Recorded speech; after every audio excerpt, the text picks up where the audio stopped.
ada juga kepala desa yang nyabu di rumah warga, kemudian ketangkep dan sekarang masuk di rehabilitasi.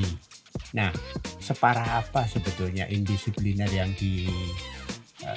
dilakukan oleh para kepala desa ini?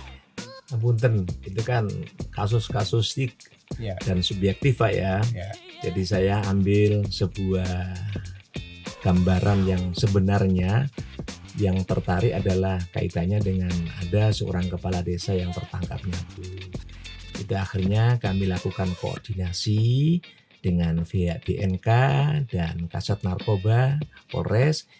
Ternyata dari hasil penyidikan yang bersangkutan belum kuat, artinya besarnya, beratnya itu masih belum memungkinkan sebagai pengedar atau sebagainya. Akhirnya dilakukan rehab. Setelah dilakukan rehab, kami dalami juga rehab yang seperti apa. Kira-kira rehab itu. Assalamualaikum warahmatullahi wabarakatuh.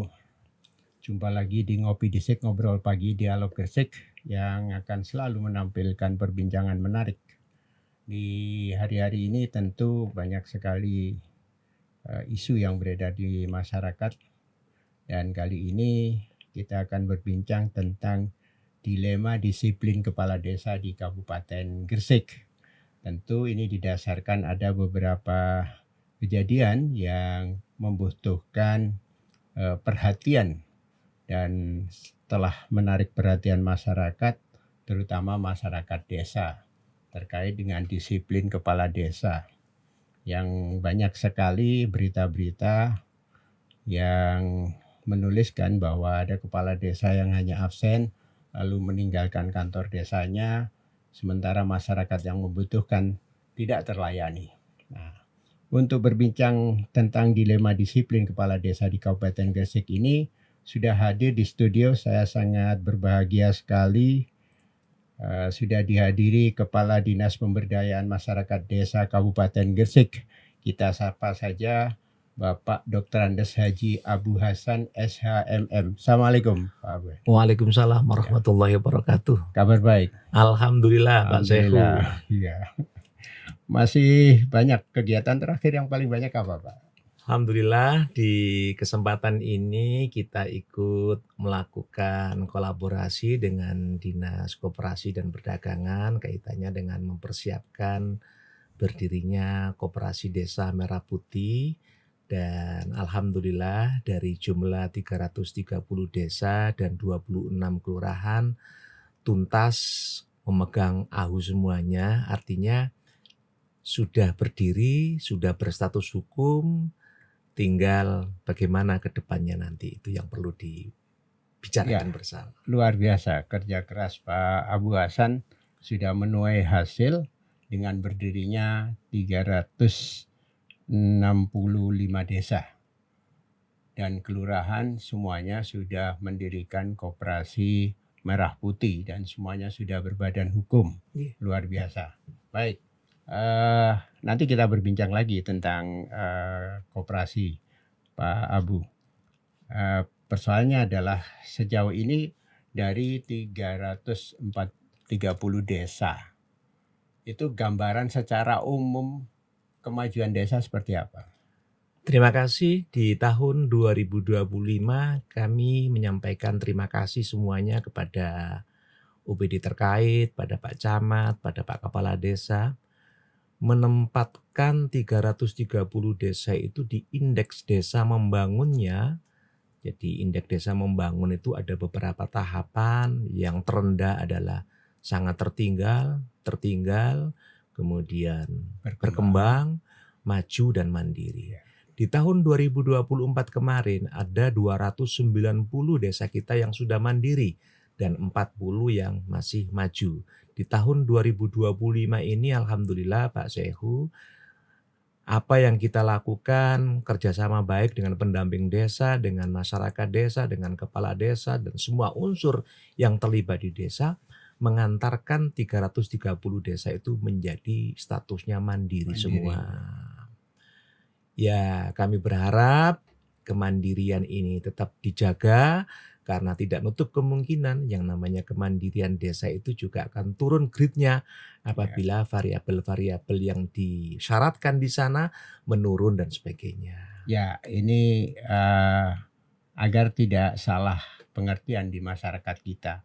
Sebetulnya parameternya apa sebagai desa disebut sebagai desa mandiri? Ya, parameternya adalah sebuah variabel yang disyaratkan di Kementerian Desa. Ada ketahanan ekologi, ada ketahanan sosial, ada ketahanan pendidikan dan sebagainya. Desa dengan variabel-variabel itu diharapkan mengisi apa adanya yang terjadi di desa itu. Sehingga penilaian daripada isian itu kita sampaikan kepada Provinsi Jawa Timur, kepada Kementerian Desa.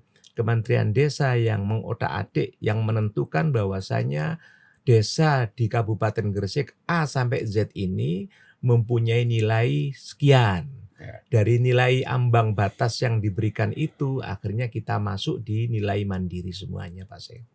Ya, tidak ada ukurannya dengan anggaran. Artinya beberapa pemahaman masyarakat berpikir bahwa desa mandiri itu berarti sudah tidak membutuhkan anggaran dari APBD. Tetap anggaran, ya ini karena pinter-pinternya Kementerian Desa sama-sama mengeluarkan anggaran besar, tapi bagaimana desa itu dipacu agar desa satu dengan yang lainnya juga ikut sama-sama mandiri. Kemandirian sebuah desa bukan berarti itu sudah mandiri kuat semuanya di desa, itu tidak.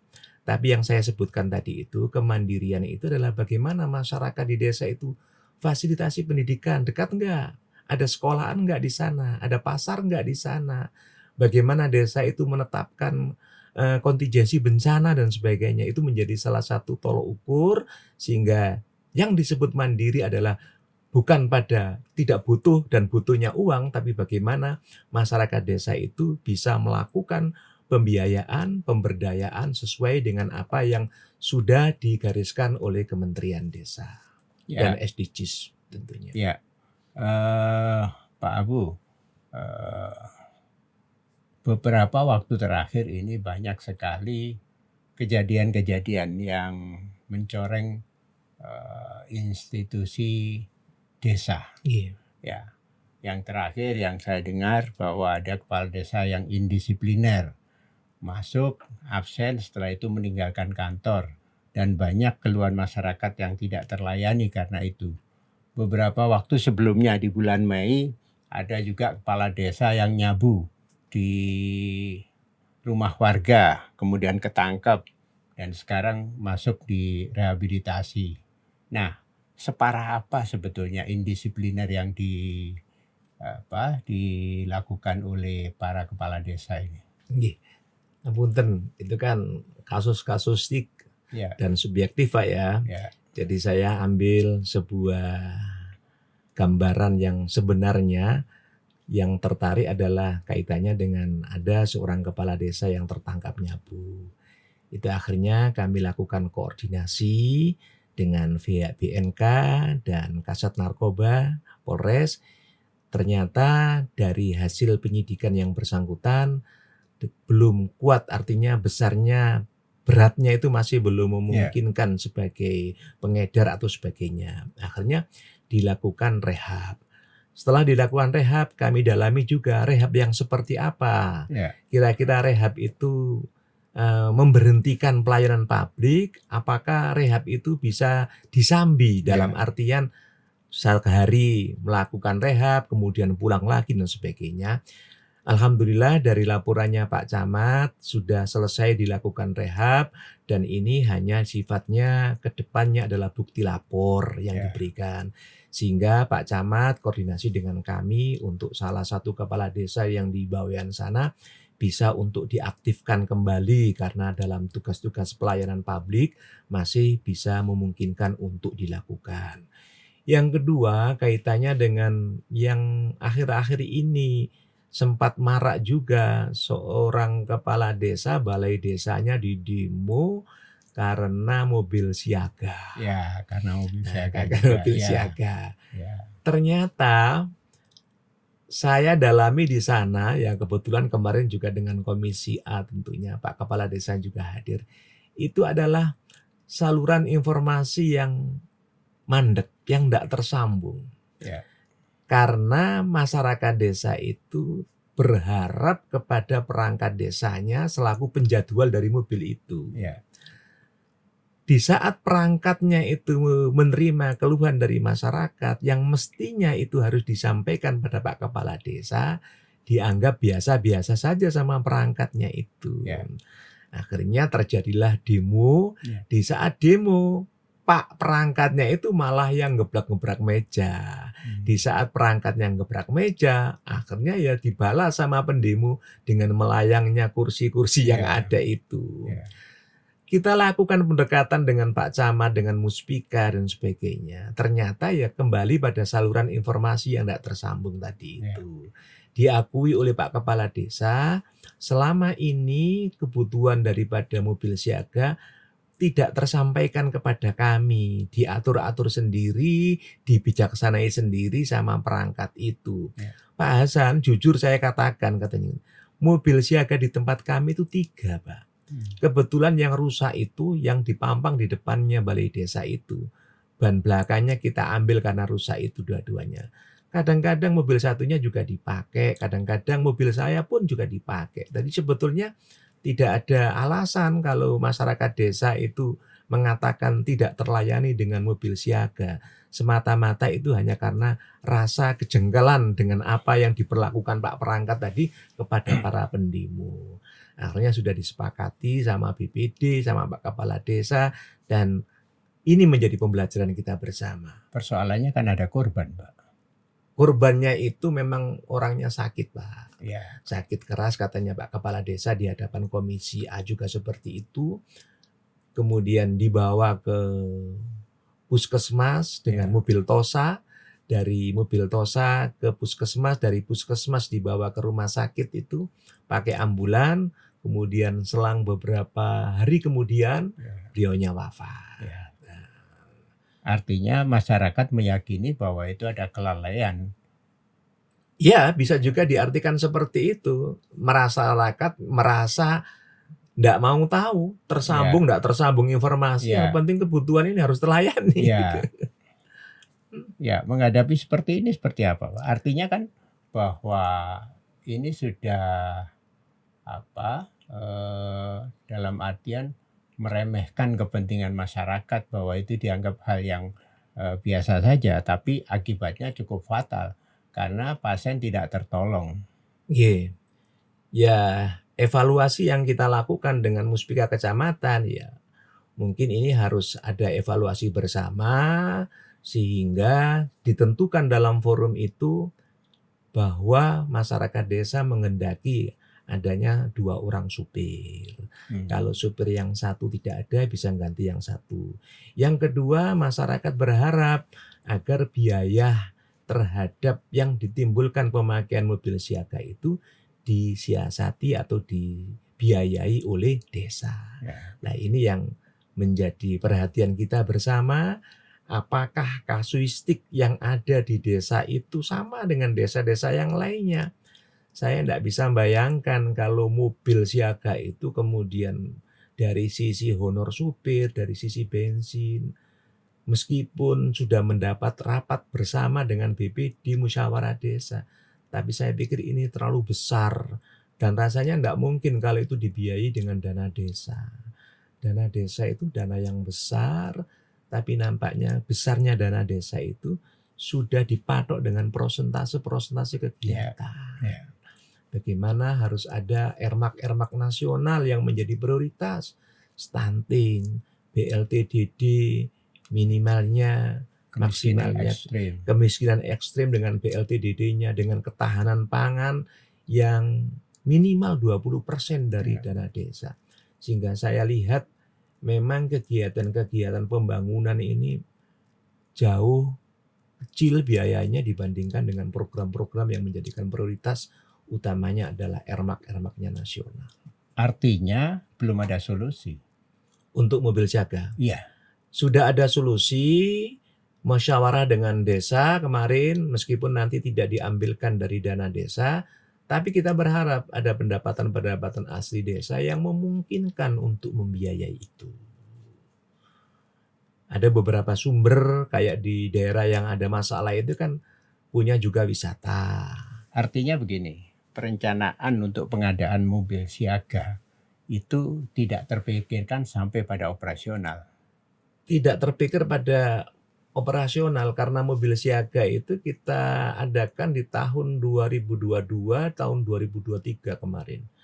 2024 kita ada larangan tidak boleh mengadakan mobil siaga karena bertepatan dengan Pileg dan Pilpres itu. Jadi yang saya alami dan ketahui di beberapa desa, ya memang ada upaya-upaya sendiri tidak menggantungkan dari dana desa itu. Dana desa cukup di pembelanjaan mobilnya saja.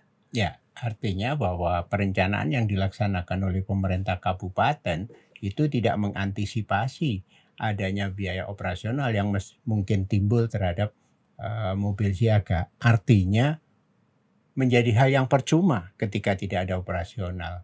Dan itu berarti tidak bisa dimanfaatkan oleh masyarakat. Padahal niatnya untuk bisa dimanfaatkan oleh masyarakat. Setiap kita melakukan menganalisa permohonan desa-desa terhadap pembelian mobil siaga, Pak Bupati izin desa ini mau membeli mobil siaga.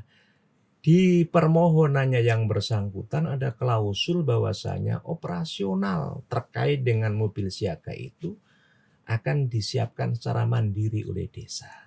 Jadi kewajiban kita adalah kewajiban hanya untuk mengantar pembelian besar daripada pembelian mobil itu saja.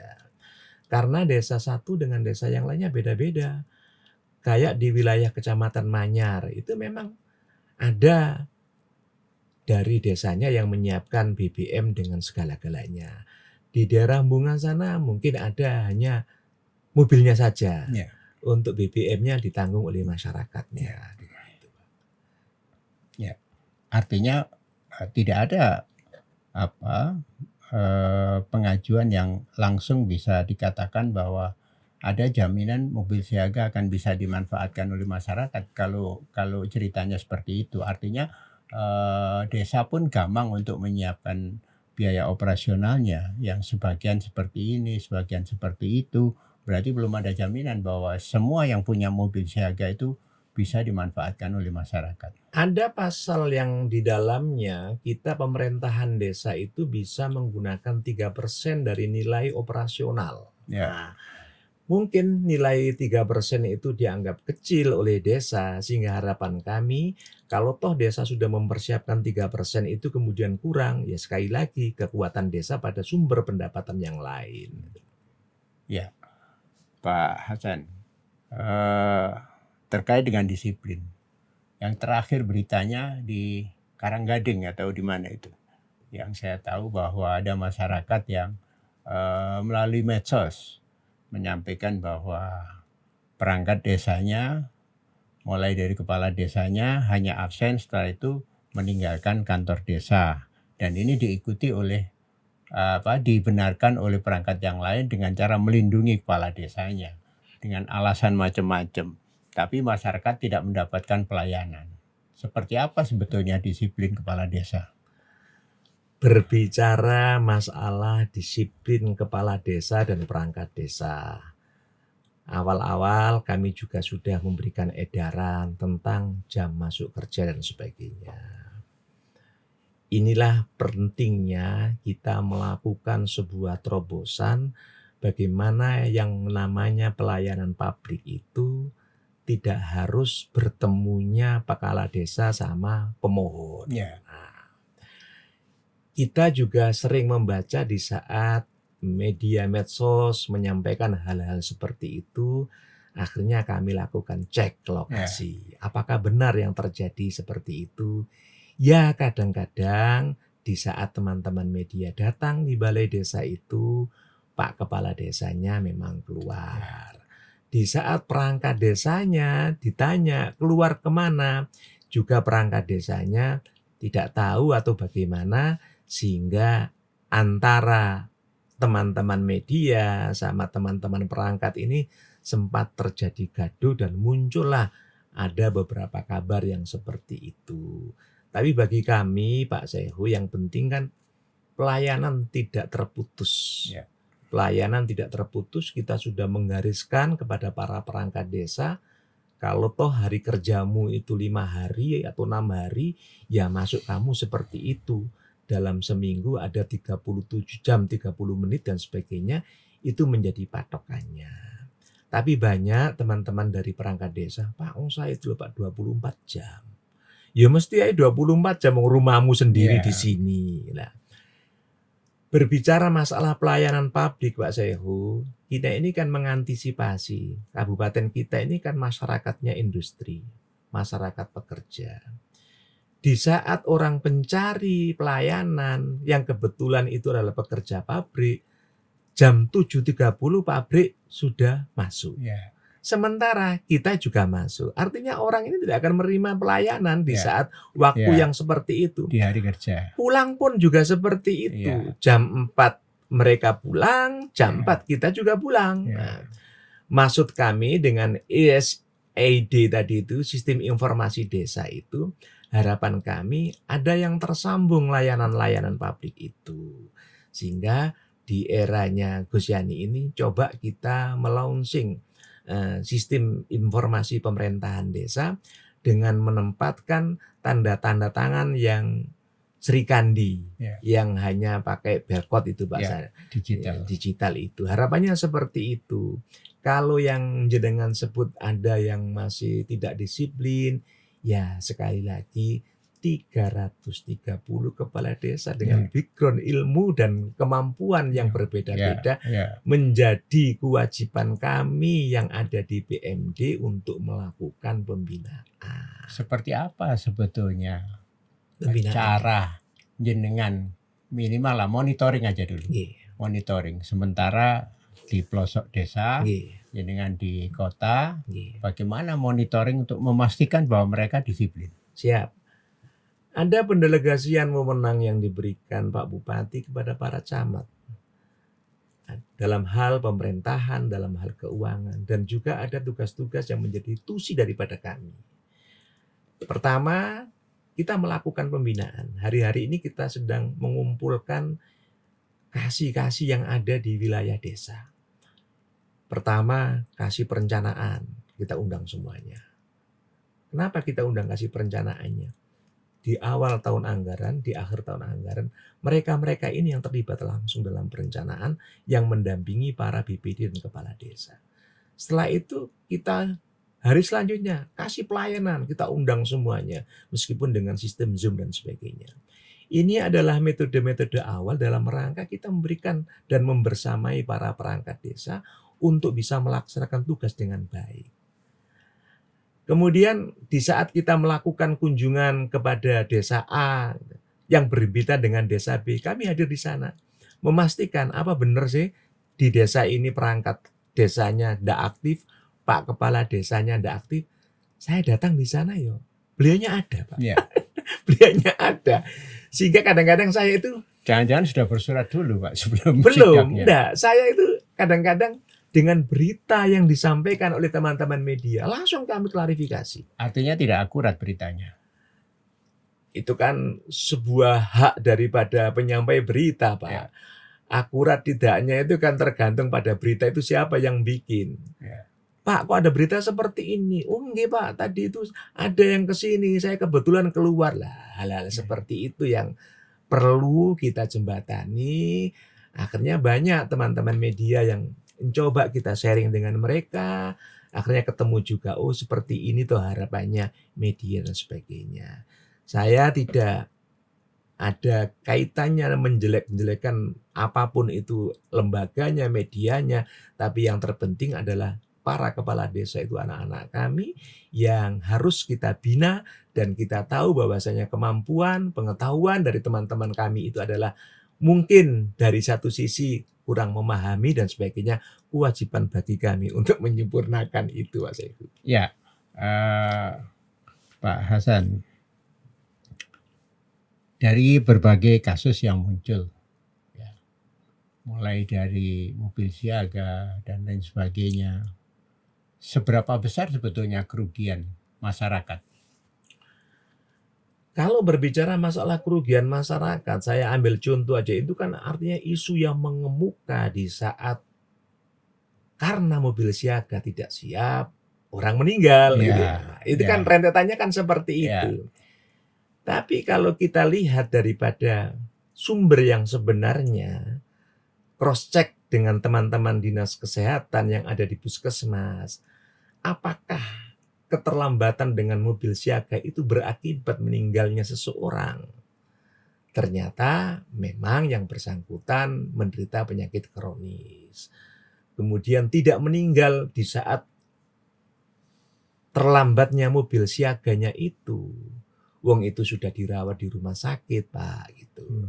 Tapi ini menjadi sebuah berita yang viral. Sekali lagi ini ada menjadi pembelajaran kita bersama. Di saat kasuistik seperti itu, minimal desa sudah harus mensikapi. Mensikapi. Sering saya katakan, kenapa sih sampean kok beli mobil siaga itu? Apakah tidak ada koordinasi yang mantap dengan teman-teman puskesmas, ngebel puskesmas untuk mengambil dan sebagainya? Apakah tidak ada keluarga yang memiliki mobil yang memungkinkan mengantar ke sana dan sebagainya? Padahal loh Pak, yang namanya mobil siaga itu, kalau berbicara masalah kesehatan, mestinya kan di dalamnya ada petugas kesehatan. ya, perlengkapan kesehatan. Perlengkapan kesehatan. Nah, sementara ini mobil-mobil siaga kita itu ya Mobil kadang-kadang penumpang. hanya ada rotatornya di atasnya, Ya, tapi di dalamnya tidak diisi ada. oleh kepentingan yang berbeda, Ya. tidak pada orang sakit dan sebagainya.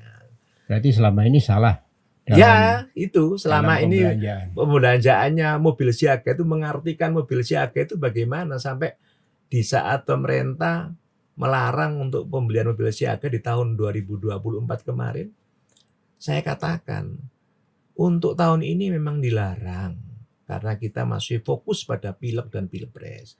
Coba sampean kaji hadirnya mobil siaga dan tanpa mobil siaga. Kira-kira keuangan desa itu terkuras berapa sih? Berapa kali sampean harus sewa mobil itu? Ya, Berapa orang yang membutuhkan layanan ya, yang diganti dengan mobil-mobil yang lain? ya, Atau fatalnya lagi, kurangnya mobil siaga, tidak adanya mobil siaga berakibat meninggalnya berapa nyawa. Kalau panjenengan punya data itu tahun 2025, tak persilakan, belikan. Akhirnya datang ke kami, ketahuan bahwasanya pasiennya berangkat dari rumah ini ke rumah sakit ini dengan mobil sewa dan sebagainya. Oke, kalau seperti ini, monggo sampean beli, tapi dengan catatan, iya Pak, saya butuh belinya saja. Nanti untuk operasional gampang, nanti ya. desa akan menyiapkan sendiri, begitu Pak Saya. Artinya bahwa sebetulnya pembelian mobil siaga itu pemborosan dibanding misalnya kalau kita cukup nge-grab saja. Betul, misalnya. iya. Ya. Tapi kembali lagi, ini kan kaitannya dengan marwahnya para desa. Di saat desa yang satu punya mobil dengan tulisan yang mobil siaga desa itu, memantik daripada keinginan desa-desa yang lainnya untuk seperti itu. Masyarakat latah. Dan insya Allah seluruh desa nampaknya sudah memiliki semuanya yang namanya mobil siaga. Sampai kemarin itu ada yang sudah membeli lama mobil siaga tapi dalam kondisi yang tidak bagus. Karena jarang dipakai.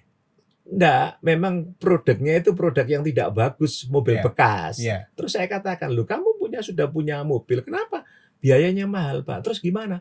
Ya tak anggurkan di sini, tak diamkan. Oh jangan, jualan mobil itu. Karena itu asetnya desa. Kemudian setelah kamu jual mobil itu, nanti ada kesempatan lain, ganti yang lebih baru lagi. Sehingga ini peremajaannya tidak nganggur no asetnya desa itu.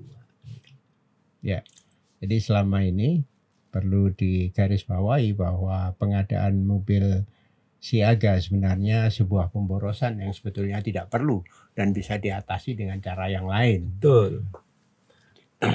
Karena dari sisi nilai ekonomi pun juga akan berkurang mobil-mobil seperti itu. Oleh karenanya kita menyambut baik dengan program Astacitanya Pak Presiden ini. Bagaimana lebih mendekatkan layanan di tingkat desa dengan berdirinya Koperasi Desa Merah Putih yang di dalamnya ada 6 gerai, termasuk bagaimana ada postu, bagaimana ada layanan apotik desa. Ya mudah-mudahan dengan adanya seperti itu, keberadaan mobil siaga bisa berkurang dan mungkin siaganya tidak pada siaga sakit, Ya. tapi siaga-siaga di saat Nikahan. orang nikahan, di saat nganter anaknya, Sunatan. sunatan dan sebagainya, mungkin Antar anak ke seperti pondok. itu. Iya. Pak Hasan, tentu sebetulnya ada mekanisme pengawasan di desa yang disebut dengan BPD. Sejauh ini apa peran BPD ketika ketemu kepala desa yang tidak disiplin? Kenapa tidak ada mekanisme pengawasan melalui BPD? BPD dalam rangka kinerja dengan pemerintahan desa itu sebatas menampung aspirasi dan pertanggungjawaban anggaran. BPD. Kalau sistem daripada masuk dan tidak aktifnya misalnya ditengarai seperti itu, nampaknya BPD tidak pada porsi yang seperti itu dalam penilaiannya. Tidak ada wewenang pengawasan? Pengawasannya di bidang anggarannya Pak Syekh, Anggaran urusan aja ya. musyawarah. Ya kami mencontohkan aja Pak Kepala Desa itu kan jabatan politik Pak. Ya. Artinya jabatan politik kadang-kadang ya seperti kita-kita yang jabatan politik itu. Yang namanya perangkat desa mau bercerminnya pada Pak Kepala Desa. Kadang-kadang Pak Kepala Desanya punya kepentingan yang berbeda. Akhirnya tidak ketemu titik temu ini. Dijadikan contoh Pak Kepala Desanya itu.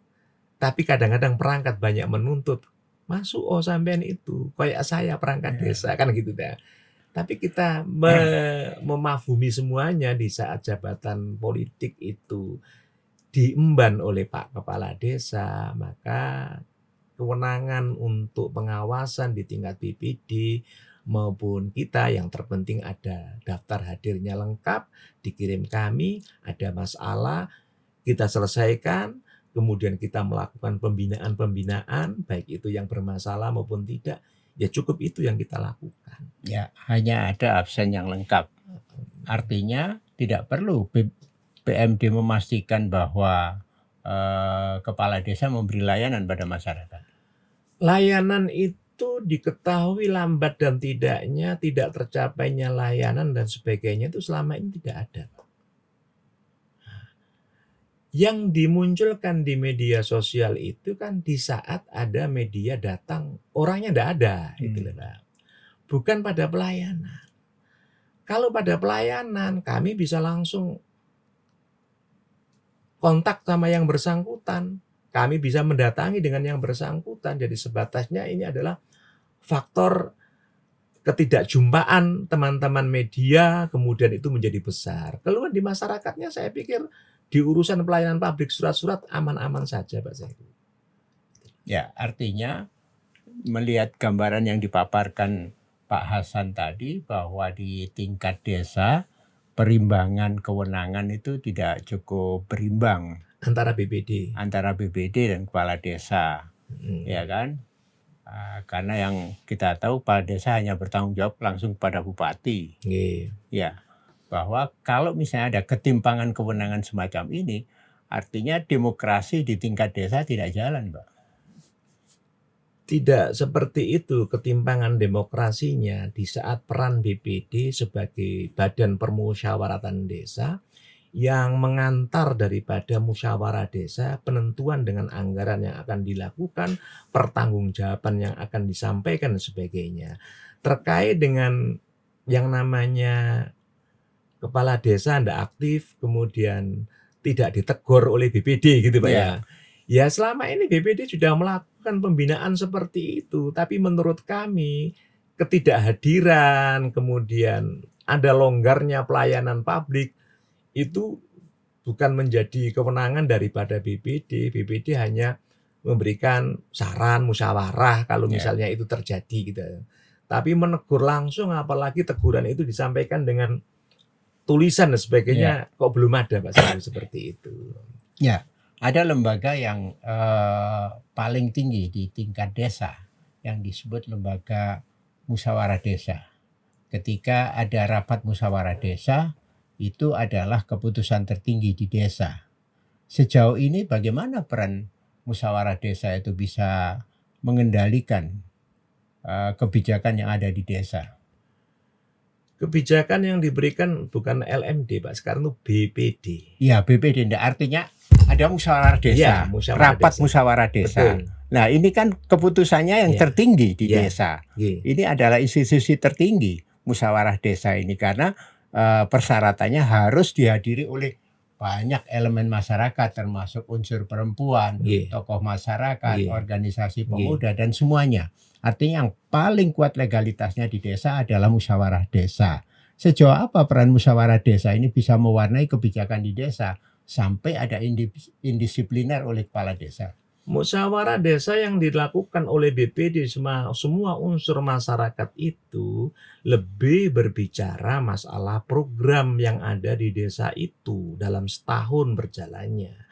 Kalau toh ada pembahasan-pembahasan tambahan, misalnya saja ditengarai di desa ini tidak produktif layanannya dan sebagainya, ya kesempatan itu boleh disuarakan oleh BPD.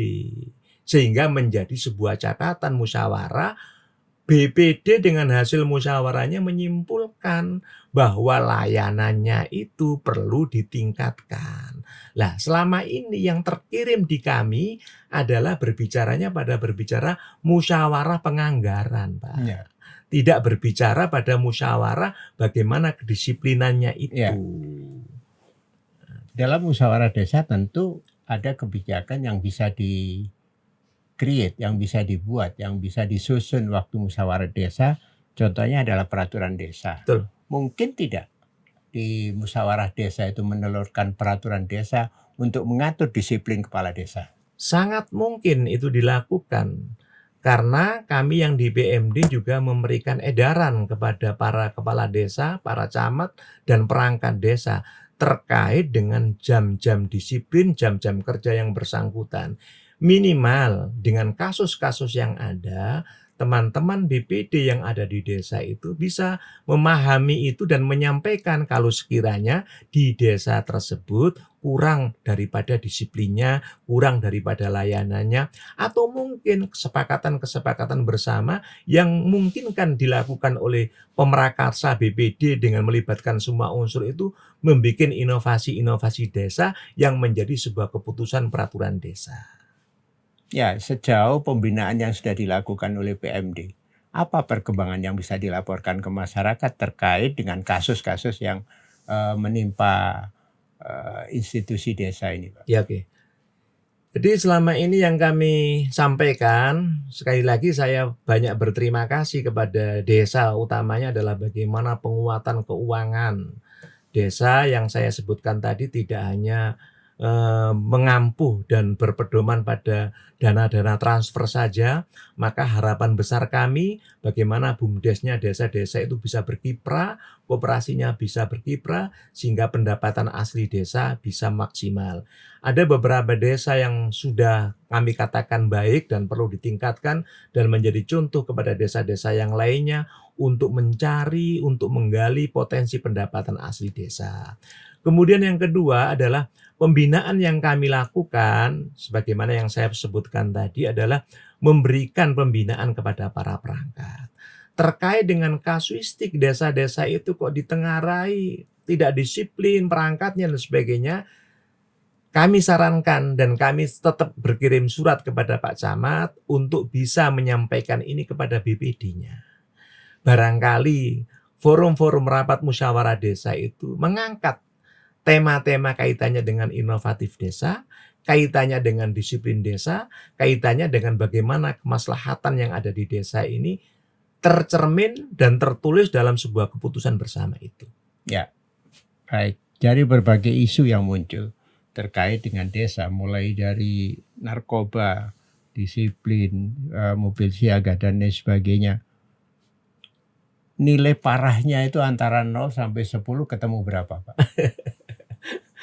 Nilai 0 sampai 10, sekali lagi ya pada daerah-daerah tertentu sih sebetulnya ada satu desa yang mungkin itu di narkobanya yang saya sebut tadi itu. Kemudian ada yang di sisi daripada mobil siaga. Sisi yang lain mungkin dari sisi penganggaran. Kalau dari sisi penganggaran dan pelaksanaan proyek, kita sering dapat pembinaan dari teman-teman BPKP, teman-teman inspektorat dan sebagainya. Ya. Sehingga itu yang nanti kita lakukan review kepada desa-desa itu untuk melakukan perbaikan dan sebagainya. Kalau dipasang seperti itu ya 0 sampai 10 ya kami ngambil 4 lah kalau 4 ya, sekitar iya. 4. Artinya belum sampai pada membahayakan.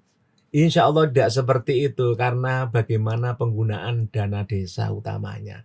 Ini sangat-sangat menakutkan, Pak. Ya, Di samping pengawasannya rigid ya. pengawasannya rigid, kemudian desa itu dikatakan dana desa itu kan dana rekognisi, dana penghargaan daripada pemerintah pusat diberikan kepada desa. Di Gresik ini kisarannya ada 320 miliar yang terbagi di 330 desa. Itu sudah dipatok persentase-persentasenya. Ya, katakanlah DD aman. Sekarang yang digarong, Pak, CSR, Pak. Nah, Kemarin kan itu kasusnya. ya, Satu Ya. desa dapat CSR disalahgunakan dan Betul. itu kerugiannya miliaran. kerugiannya miliaran dan sing garongnya ya juga oknum Perangkat desa. desa seperti Nah, itu. iya, artinya belum beres ya desa-desa Artinya kan ini. gini Pak Sehu, teman-teman kita itu lupa kalau CSR itu kalau sudah masuk ke desa menjadi keuangan negara. Ya, Kalau menjadi keuangan negara berarti dari sisi manapun sumber pendapatannya itu sudah menjadi APBDes. ya, harus Dan APBDes harus dipertanggungjawabkan Tanggungjawabkan, seperti itu. Ya. Pemahamannya teman-teman mungkin beda. Dipikir CSR itu duit sodako. nemu. Jangan-jangan itu dianggap Duit sodako. nemu gitu loh. Iya. Akhirnya ya kita dihadirkan sebagai saksi ahli ya kita katakan bahwasanya sumber pendapatan yang ada di desa itu banyak. 6 macam diantaranya adalah BK, Sumbangan yang 3. ada PAD, ada Ya. DD, ada ADD, ada Ada bantuan-bantuan bagi yang hasil. lainnya bagi hasil dan sebagainya. Lah, itu mungkin teman-teman belum bisa membedakan. Ternyata CSR itu harus dimasukkan di APBDes dan itu menjadi keuangan negara yang harus dipertanggungjawabkan. Kalau berbicara masalah keuangan desa, saya pastikan Pak untuk penanganan keuangan ini siapa sih Pak yang tidak takut dengan posisi pegang-pegang uang seperti Ya. ini. Di saat media sosial juga seperti itu tajamnya menilai. Kemudian sekarang ini kita akan mencoba Pak Sehu untuk keuangan-keuangan yang ada di desa nanti non tunai. Ya. Itu adalah amanat yang diberikan oleh pemerintah pusat. Ya. Sehingga kemarin selama 4 hari berturut-turut kita hadirkan yang namanya Kaur Keuangan Desa untuk kita bintek dengan Bank Jatim kaitannya dengan pembayaran non tunai. Dalam satu sisi bendaharanya senang dengan program ini. Ya. Sisi yang lain suara-suara Kepala di desanya. luar di saat yang terbiasa pegang uang kemudian harus bisa masuk di non tunai itu ya juga akan menjadi pemikiran beliau-beliaunya. Galau mereka. Ya, Pak Hasan, sejauh ini apa kebijakan legalitas yang diciptakan oleh PMD untuk menjadi jaring pengaman terhadap penyalahgunaan ya kecurangan yang ada di desa? Kita melakukan Monef. Monef itu kita lakukan 2 tahun. 2 kali atau 4 kali dalam setahun. Misalnya saja di saat awal-awal pelaksanaan anggaran itu turun, kita lakukan Monef pada semua desa secara bergiliran. Kemudian nanti di saat pelaksanaannya kita evaluasi lagi sampai pada pertanggungjawabannya. Lah, pertanggungjawaban kita ini kan menggunakan Siskudes. Ya. Artinya tersambung secara online baik itu dari sampai kantor pusat pajak negara maupun dari Kemendes, dari Kementerian Keuangan dan sebagainya. Ini yang saya cermati, Siskudes itu harus lebih di manage dengan bagus lagi. Artinya kami yang ada di PMD menerima transfer di kas umum daerah BPKAD. Setelah itu dananya transfer ke desa setelah desa memberikan usulan. Setelah usulannya dilakukan di desa, kemudian SPJ-nya langsung dimasukkan Siskudes. Ya. Yang menurut kami ini yang perlu harus ada perhatian lagi. Kalau toh hanya kita menerima laporannya, apakah benar Ya. kegiatan-kegiatan itu sudah dilakukan di desa? Apakah benar proyek-proyek itu sesuai dengan spek yang ada? Sehingga tidak langsung masuk ke jaringan Siskudes itu. Ya. Tapi ada fungsi kontrol yang kita lakukan. Nah, biasanya fungsi kontrol yang kita lakukan itu adalah acak yang kita lakukan. Setelah kita acak, prosesnya bagaimana, pencairannya, musyawarahnya bagaimana, kegiatannya bagaimana, baru kita lakukan. Misalnya di situ ada temuan-temuan yang mengharuskan untuk dilakukan perbaikan, kita lakukan perbaikan. Atau mungkin dengan suara-suaranya teman-teman media. Di saat bangunan ini, kemarin aja sampai sempat lucu.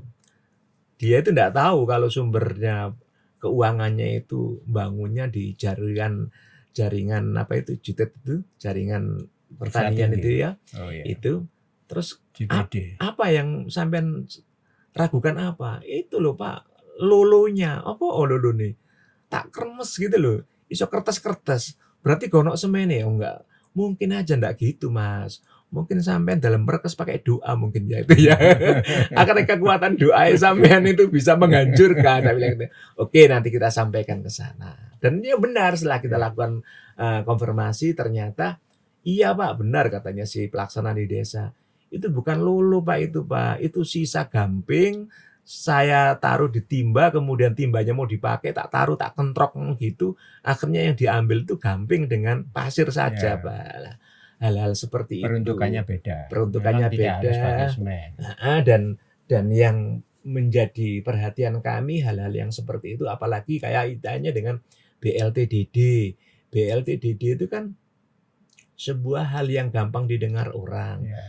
Cairannya jelas, per bulannya jelas, berapa rupiahnya jelas. Di saat desa satu sudah memberikan, desa satu kok belum. Ya. Nah ini jadi pertanyaan, kenapa kok belum? Ya. Iya Pak, masih ini perangkatnya ada kepentingan yang lain, belum Ya. sempat membagi. Jangan seperti itu. Kalau sudah cair, langsung kasihkan kepada masyarakat. Nah, hal-hal yang seperti itu yang kami lakukan evaluasi dan pembinaan kaitannya dengan monef-monef yang kita lakukan di beberapa desa di satu kecamatan. Ya, sebentar saya ulang, Pak Hasan. Ada enggak kebijakan yang inisiasi dari PMD, kebijakan legalitas, entah itu pembuatan aturan dan lain sebagainya, untuk menjadi jaring pengaman terhadap kecurangan yang ada di desa ini? Ada. Ya. Satu misal kita menerima pokernya teman-teman Dewan. Ya. Di saat keberuntukan pokir yang masuk di tempat kami adalah kegiatan yang kaitannya dengan pemerintahan. Pemerintahan itu adalah balai desa, Ya. kantor desa, dan yang kedua adalah perekonomian yang di dalamnya adalah bagaimana BUMDes, pasar Ya. desa. Terkadang ada kegiatan-kegiatan yang di luar kegunaan daripada yang saya sebutkan tadi. Ya. Akhirnya kita memberikan pedoman Ya. kepada desa bahwasanya dana-dana BK yang masuk di PMD adalah berurusan dengan kegiatan pemerintahan dan ekonomi. Karena berkaitan dengan pemerintahan dan perekonomian, tolong pertama yang diperhatikan di antara adalah kesesuaian tempat. Nah, hal-hal seperti itu yang kita inisiasi untuk dimengerti sama desa. Tidak cukup di situ, di saat desa meluncurkan proposal daripada proyek-proyek yang ada, kita lihat apakah benar ini keberuntukannya ini berada pada posisi yang tepat atau memang ini hanya sistem proyek yang sifatnya hanya mengada-ada dan sebagainya. Itu kan kita mengurangi hal-hal yang seperti itu Pak Saihu. Nanti kasihan semua akan menanggung resiko daripada hal-hal itu. Jadi itu yang saya sebutkan dengan sebuah inovasi yang dalam rangka menjamin daripada pelaksanaan pembangunan di desa itu sesuai dengan harapan. Ya, atas ketimpangan tadi yang ada bahwa di demokrasi yang ada di desa tidak sangat demokrasi murni, tentu akan melahirkan kekuatan yang tidak berimbang antara kepala desa dan BPD, apalagi terhadap masyarakat. Nah, ini setidaknya menjadi bibit arogansi kepala desa yang kita tahu semua, bahkan sampai sempat menyinggung institusi lain seperti DPRD beberapa waktu yang kemarin. Ya, apakah benar ini karena tidak terjadinya demokrasi yang utuh di tingkat desa? Itu adalah sebuah pemahaman yang menurut kami perlu diluruskan. Baik itu kebenaran berita dari teman-teman yang oknum yang ada di desa maupun masyarakat. Kami yang selama ini bermitra dengan teman-teman Komisi 1 atau Komisi A memahami hal seperti itu karena kurangnya informasi dan tersumbatnya pengetahuan daripada yang diterima oleh teman-teman sendiri. Sering kami sampaikan, itu loh kepadanya, surat itu kepadanya Pak Bupati. Ya. Dari DPR kepada Pak Bupati. Pak Bupati diharapkan memerintahkan. Siapa? Merintahkan siapa? Kabag Hukum, kemudian Inspektorat, Ya. Dinas BMD, camat, dan kepala desa yang bersangkutan. Ini adalah bentuk hierarki yang selama ini dilakukan oleh DPRD ketika menemui daripada usulan-usulan masyarakat yang langsung diterima oleh teman-teman dewan. Sekali lagi yang mungkin kelupaan teman-teman itu dalam memahami dan menerjemahkan hierarki daripada pemerintahan yang ada. Ya, artinya masih ada ketidakpahaman di satu sisi. Betul, artinya adanya ketidakpahaman itu yang kapan hari sudah kita sampaikan kepada teman-teman. Tidak mungkin yang namanya DPR langsung ambil putusan memanggil kepala desa, tidak. Ada hierarki yang ada yang saya sebutkan tadi itu. Dan tidak mungkin juga di saat ada pemanggilan kepala desa terus Kadis PMD-nya dipanggil, ya saya tidak datang juga, saya juga tidak ngerti permasalahannya. Gitu. Ya. Ada dua yang memungkinkan dilakukan bargaining terhadap desa. Siap. Untuk bisa melakukan pembenahan di desa. Adalah satu, dana desa atau bagi hasil pajak dan retribusi. Sejauh apa ini bisa dimainkan untuk bisa memperbaiki kondisi desa? Kembali pada RPJMD desa itu sendiri. Kami berharap sisa waktu daripada pemerintahan kepala desa yang akan berakhir rame-rame di tahun 2027 ini menuntaskan daripada RPJMD janji-janji politik yang bersangkutan dalam Pilkades kemarin. Kalau itu dilakukan Pak Sehu, maka akan ketahuan prioritas apa yang dia unggulkan, berapa biaya yang harus dibutuhkan, ketidakmampuan biaya desa dalam penganggaran misalnya bersumber dari dana desa, mungkin bisa dikomunikasikan dengan top down-nya Pak Bupati, mungkin dengan BK-nya teman-teman dewan, sehingga harapan kami yang namanya BK, yang namanya top down, itu benar-benar sebuah program yang menjadi prioritas daripada kepala desa itu. Sehingga siapapun nanti kepala desanya ketahuan dan tuntas program dalam masa kepemimpinannya yang bersangkutan, tidak tahu sumber anggarannya dari DD, apakah itu dari teman-teman dewan dan juga top down-nya Pak Bupati, ini menyambung. Tidak karena hanya proposal-proposal yang masuk tanpa didahului dengan kajian dan kepentingan umum yang dimiliki oleh desa itu.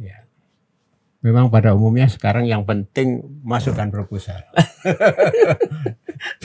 belum terpikir mau dibikin apa, yang penting masukkan proposal. Itu yang sekarang kita dorong seperti itu ya. Sampai kami punya niatan gini, 40 desa yang saya sebutkan di tahun 2024 kemarin yang masih maju. Majunya dia, kenapa kok belum tembus ke mandiri? Kurangnya di mana dia? Ya. Menjadi catatan bagi kami terhadap 40 desa itu, sehingga nanti ini yang akan kita bergeningkan kepada teman-teman yang ada di Dewan. Kalau misalnya punya program pada desa itu, tolong ini yang disentuh. Ya. Misalnya pasar, nggak ada pasar, Ya. sementara memungkinkan di sana tumbuhnya ekonomi dengan pasar, yaitu yang perlu ditingkatkan pasarnya. Dan sebagainya.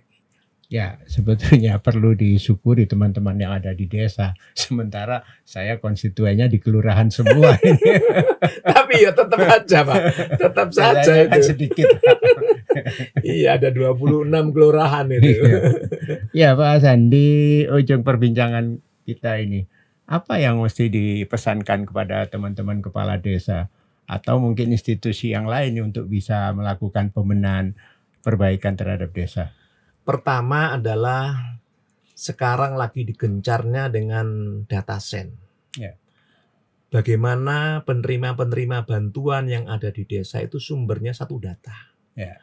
Kami berharap Pak Kepala Desa dan para BPD dalam menentukan penerima manfaat daripada bantuan-bantuan itu dimusyawarahkan, dikaji dengan bagus, dilakukan evaluasi. Tidak hanya bantuan-bantuan itu sifatnya konsumtif, tapi bagaimana evaluasi itu dengan produktif. Ditelaah, kira-kira orang ini dalam 1 tahun berjalan dikasih bantuan bisa mengangkat enggak untuk garis kemiskinan ekstrimnya itu. Nah, itu yang tepat. Pertama seperti itu, Pak. Yang kedua adalah kami di awal-awal tahun anggaran pasti memberikan guidance kepada para kepala desa. Arah yang ditentukan oleh kami dalam rangka membangun bersama desa dengan para kepala desa berbagai macam sumbernya. Kemenkyu juga berkirim surat atas kaidah yang harus dilakukan, Kemendes juga seperti itu, Kemendagri juga seperti itu. Harapan kami bapak-bapak yang ada di pemerintahan desa pelajari itu. Karena apa? Itu yang bisa menyelamatkan kita dan itu yang bisa mengantar daripada kita kerja itu enak, tidur kita puas, dan meskipun ada isu-isu yang di luar, percayalah itu adalah hak orang lain untuk melakukan isu-isu yang terpenting, sampean bisa membuktikan bahwa yang dituduhkan oleh selama ini adalah tidak benar dan jawabannya seperti ini. Kolbin Salim. Kalau tidak membaca aturan, saya pastikan akan menjadi sesuatu pasti seperti itu. Jadi warning ya, kalau ada apa-apa pasti ada sesuatu tadi katanya Pak Kepala Dinas. Ya. Pak Hasan, sayang sekali kita sudah berbincang, sudah melewati batas waktu yang diberikan oleh redaksi.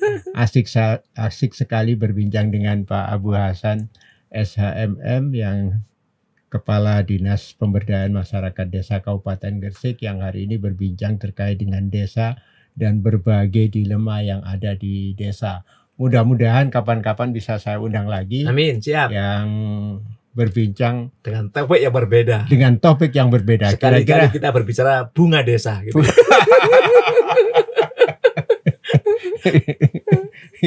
Itu nanti jadi pariwisata.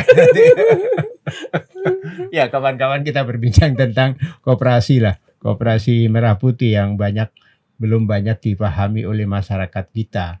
Kenapa sih sudah banyak koperasi yang lahir kok masih Presiden masih mau-maunya bikin koperasi juga, dan ini artinya menghabiskan anggaran juga di APBN. Terima kasih Pak Hasan kehadirannya. Mudah-mudahan tetap sehat dan tetap bisa memimpin masyarakat desa kita. Amin.